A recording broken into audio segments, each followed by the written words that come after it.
અને મનુષ્ય કહે કે આ 1000 મંત્રની અંદર પણ કાંઈક હશે. પાછા મહાદેવની પાસે જાય છે, તેના પણ ભાગ પાડે છે.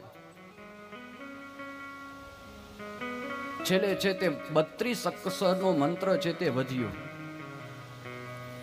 આ દેવ, દાનવ અને મનુષ્ય ત્રણેય વિચાર કરે કે હજી આ 32 અક્ષરનો જે મંત્ર છે તેમાં કાંઈક હશે.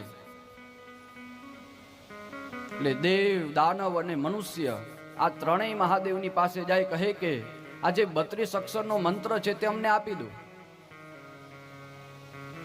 તેના પણ ભાગ પાડે છે. 10 10 10 મંત્ર, 10 શબ્દો આપ્યા. છેલ્લે 2 શબ્દ છે તે વધ્યા છે. એટલે આ દેવ, દાનવ અને મનુષ્ય આ ત્રણેય વિચાર કરે કે આ 2 અક્ષર છે ને એમાં પણ કાંઈક હશે.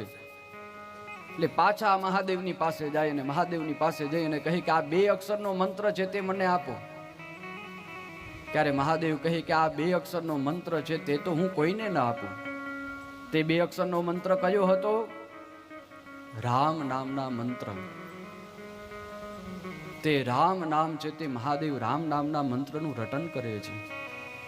આપણા શરીરની અંદર વધારે અંગો છે તે 2 અક્ષરની અંદર રહેલા છે. આંખ 2 અક્ષર, પગ 2 અક્ષર, હાથ 2 અક્ષર.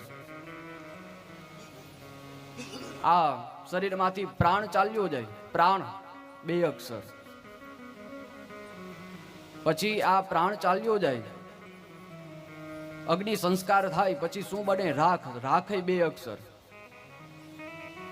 તે રાખમાંથી ફૂલ, તે આપણે ગંગાજીના કિનારે પધરાવવા માટે જઈએ, તે ફૂલ પણ 2 અક્ષર. ગંગામાં તે ફૂલ પધરાવીએ તે પણ 2 અક્ષર. પણ આ 2 અક્ષરના બંધનોમાં ન આવવું હોય તો 2 અક્ષરના મંત્રનો જપ કરો તો આ 2 અક્ષરના બંધનોમાં છે તે આપણે ન આવીએ. તે કયો મંત્ર? રામ નામનો મંત્ર.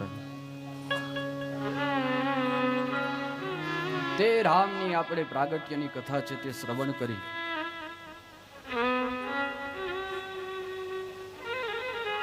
આયા કૌશલ્યા, કૈકેયી અને સુમિત્રા આ ત્રણેય રાણીઓ છે, તેમની ત્યાં 4 સંતાનો થયા છે. તેમના નામકરણ સંસ્કારની કથા